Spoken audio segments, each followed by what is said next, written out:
सभी को नमस्ते। आपके अपने YouTube चैनल कालचक्र इतिहास की यात्रा में आप सभी का स्वागत है। दोस्तों, जैसा कि आज आपका जो टॉपिक है वो है ताम्र पाषाण काल। जरा नाम पर आप ध्यान दीजिए। ताम्र यानी तांबा, पाषाण यानी पत्थर और काल यानी समय, यानी वो समय जिसमें तांबे और पत्थर का साथ साथ में इस्तेमाल हुआ था। आपने पाषाण काल को देखा हो, जो कि एक अपने टॉपिक में आया है। उस पाषाण काल में आपने देखा होगा कि जो आदि मानव है वो सिर्फ पत्थरों के औजारों पर निर्भर था। अर्थात जब वो सभ्य नहीं हुआ था तो अपने भोजन प्राप्त करने के जो तरीके थे, शिकार वगैरह में, वो पत्थर का ही इस्तेमाल करता था। और उसके बाद में जैसे ही सभ्यता के 2 कदम वो आगे बढ़ा तो उसने सबसे पहले जिस धातु का प्रयोग सीखा या किया वो थी तांबा। यानी एक काल ऐसा रहा जब तांबा और पत्थर के औजार, इन दोनों का प्रयोग साथ साथ में हुआ। पत्थर एवं तांबे का साथ साथ में प्रयोग, ताम्र पाषाण काल की यह विशेषता है। दूसरा आता है कालखंड एवं हड़प्पा सभ्यता से अंतर संबंध। यदि हम कालखंड की बात करें तो सीधी सी बात है कि पाषाण काल के बाद में सबसे पहली धातु का जो इस्तेमाल करना इंसान सीखा था वो था तांबा। तो हम ये समझ सकते हैं कि इंसान सभ्य होने की दहलीज पर जब उसने पहला कदम रखा था तो वो जो काल था वो ताम्र पाषाण काल के अंतर्गत आता था। तो इससे आप अंदाजा लगा सकते हैं कि भारतीय इतिहास में जो पहली नगरीय क्रांति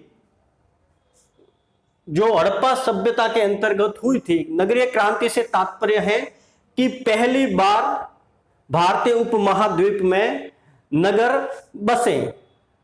उन नगरों से पहले की ताम्रपाषाण की संस्कृति रही होगी, क्योंकि इस संस्कृति के आने से पहले शहरी संस्कृति आ ही नहीं सकती। सबसे पहले गांवों का विकास होता है और उसके बाद में उन गांवों के ऊपर या उन गांवों के आधार पर शहरों का विकास होता है, क्योंकि बिना गांवों के शहरों का विकास नहीं हो सकता। आप कल्पना कीजिए, सोचिए, जैसे कि आधुनिक भारत की हम बात करें तो बड़े बड़े महानगर हैं, दिल्ली है, बंबई है, कलकत्ता है। आप अंदाजा लगाइए, क्या वो गांवों से प्राप्त होने वाली वस्तुओं के बगैर अस्तित्व में रह सकते हैं? कल्पना कीजिए। अगर आप गहराई से सोचेंगे तो आपको उत्तर मिल जाएगा कि नहीं रह सकते। इसका मुख्य कारण यह है कि शहरी जो लोग हैं वो खेती नहीं करते हैं, अर्थात उनके भोजन की आवश्यकता कहां से पूरी होगी? गांवों में उगने वाले अन्न से। शहरी लोग हैं, उनके कारखाने होते हैं। जैसे कि कपड़ों की बात करें तो कपड़ों का निर्माण गांवों के खेतों में उगने वाली कपास से होगा। और भी बहुत सारे कच्चे माल हैं जो खेतों से आते हैं। और सीधी सी बात है कि शहरों में खेती नहीं होती है, वो गांवों से ही आते हैं। तो बिना गांवों के शहरों का विकास हो नहीं सकता। अतः कालखंड की बात करें तो हड़प्पा सभ्यता से ताम्रपाषाण काल पहले था, और हड़प्पा सभ्यता के साथ साथ भी चला। और हड़प्पा सभ्यता समाप्त होने के बाद भी लगभग 7वीं शताब्दी ईसा पूर्व तक ताम्रपाषाण काल चलता है। अगर हम मोटे तौर पर ताम्रपाषाण काल के समय की बात करें तो यह 5000 5000 ईसा पूर्व, 5000 ईसा पूर्व बीसी, बीसी यानी बिफोर क्राइस्ट, ईसा पूर्व से 700 बीसी तक ताम्रपाषाण काल रहता है। और यह काल हड़प्पा सभ्यता से पहले, हड़प्पा सभ्यता के समकालीन और हड़प्पा सभ्यता के बाद तक भी रहता है। तो ये हो गई कालखंड एवं हड़प्पा सभ्यता से अंतर संबंध की बात। हड़प्पा सभ्यता स्पष्टतः नगरीय सभ्यता थी, लेकिन कोई भी नगर बिना गांवों के आधार पर जीवित नहीं रह सकता। तो सीधी सी बात है कि हड़प्पा सभ्यता के नगर भी गांवों पर आधारित थे। हालांकि उन गांवों के आज हमें पुरातात्विक साक्ष्य नहीं मिलते हैं।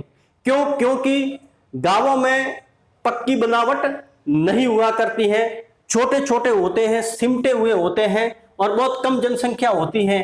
इस कारण हमें इनके पुरातात्विक साक्ष्य बहुत ही कम मिलते हैं। हालांकि मिलते हैं लेकिन बहुत ही कम, वैसे स्पष्ट तौर पर नहीं मिलते जैसे कि हड़प्पा सभ्यता के, हड़प्पा, मोहनजोदड़ो, कालीबंगा, राखीगढ़ी, बनावली, लोथल वगैरह जगहों से मिलते हैं। अब बात करते हैं आहड़, मालवा, जोरवे संस्कृति की। साथियों, ताम्रपाषाण काल के कुछ मुख्य स्थल थे जिनको हम आहड़ संस्कृति, मालवा संस्कृति और जोरवे संस्कृति के तौर पर जानेंगे। जो आहड़ है वो दक्षिण पूर्वी राजस्थान अर्थात इस जगह पर आहड़ संस्कृति थी। इसमें आहड़, गिलुंड वगैरह जगह आती है जहां से बहुत सारे ताम्र उपकरण हमें प्राप्त होते हैं।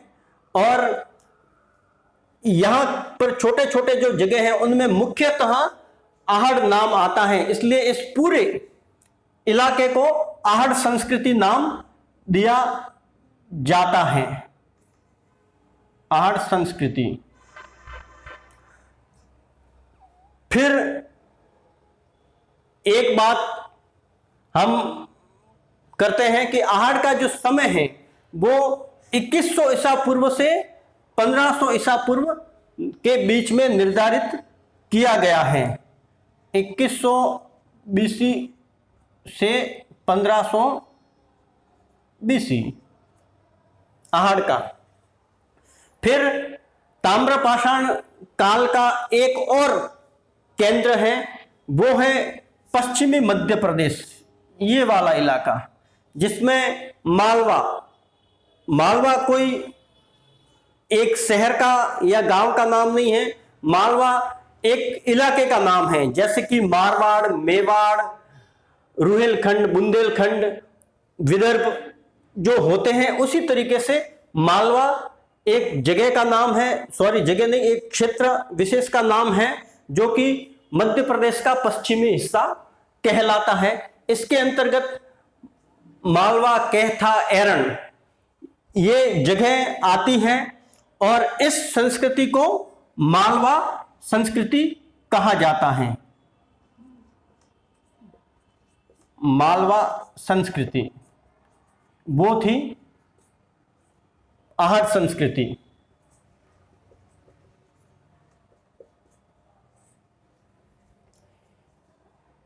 दोस्तों, ये जगह वो जगह है जहां पर ताम्रपाषाण काल के पुरातात्विक साक्ष्य हमें प्राप्त होते हैं। ये ध्यान रखना कि ताम्रपाषाण काल के कोई साहित्यिक साक्ष्य प्राप्त नहीं होते हैं। फिर एक मुख्य जो जगह है वो महाराष्ट्र में स्थित है। महाराष्ट्र के अहमदनगर जिले में जोरवे, नेवासा, देमाबाद और पुणे जिले में चंदोली, सोनगांव, इनामगांव, ये जो जगह है वो ये वाला इलाका है। और इसमें इस संस्कृति को जोरवे संस्कृति नाम दिया गया है। जोरवे संस्कृति। इनमें दो जगहों पर आप थोड़ा ध्यान देना, एक है देमाबाद और दूसरा है इनामगांव। दैमाबाद अपने विकास करते करते शहरी सभ्यता के निकट पहुंच गया था और ये ताम्रपाषाण काल का वो स्थल है जहां पर बहुत बड़ी संख्या में कांसे के उपकरण मिले हैं। कांस्य उपकरण हड़प्पा सभ्यता की महत्वपूर्ण विशेषता मानी जाती है, अर्थात ये हड़प्पा सभ्यता का भी इसको स्थल हम मान सकते हैं जो शहरीकरण की तरफ सबसे आगे तीव्र गति से पहुंचा हुआ था दैमाबाद। और एक है इनाम गांव। इनाम गांव में किलेबंद बस्ती मिलती हैं जिसके चारों तरफ खाई भी खुदी हुई हमें मिलती है। दैमाबाद और इनाम गांव ये जोरवे संस्कृति के महत्वपूर्ण स्थल माने जाते हैं। आहड़ संस्कृति के आहड़ और मालवा संस्कृति के एरन और कैथा ये माने जाते हैं। यह सभ्यता, यह संस्कृति जो ताम्रपाषाण तत्वतः ग्रामीण संस्कृति थी, अर्थात वो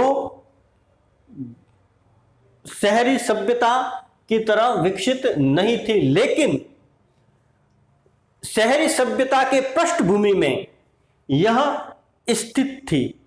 इसी ताम्रपाषाण संस्कृति ने ही शहरों के विकास को प्रोत्साहन दिया और तब जाकर हड़प्पा सभ्यता का विकास हो पाया।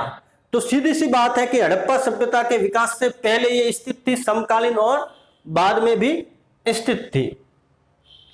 कारीगरी की बात करते हैं इस सभ्यता के अंतर्गत, तो ये लोग वस्त्र निर्माण से परिचित थे, धातुकार थे, चूने वगैरह से परिचित थे और शिल्पकार भी थे। हाथी दांत के शिल्प वगैरह बनाना ये जानते थे। मृदभांड, मालवा मृदभांड है वो इस संस्कृति का सबसे महत्वपूर्ण मृदभांड माना जाता है, या ये इसकी एक महत्वपूर्ण विशेषता मानी जाती है।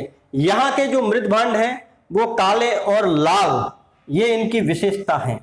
काले और लाल मृदभांड थे और मृदभांडों पर चित्रकारी, पहले मृदभांड का मैं अर्थ समझा देता हूं। मृदभांड, मृद मतलब मिट्टी, भांड मतलब बर्तन। जो मिट्टी के बर्तन होते हैं जिसमें घड़े हो सकते हैं, भोजन पकाने के बर्तन हो सकते हैं, लोटे वगैरह बहुत कुछ हो सकता है, तो मिट्टी के बर्तनों को ही मृदभांड कहा जाता है। और ये मृदभांड है, ये शब्द बार बार प्राचीन भारत के इतिहास में आएगा। तो सबसे पहले मृदभांडों पर चित्रकारी इसी संस्कृति के लोगों ने की थी। फिर इसकी विशेषताओं पर आते हैं, तो यहां से हमें अस्थि कलश भी प्राप्त होते हैं जो कि जोरवे संस्कृति में मिलते हैं। तो आज आपका ये ताम्रपाषाण काल का जो टॉपिक है वो यही समाप्त होता है। धन्यवाद।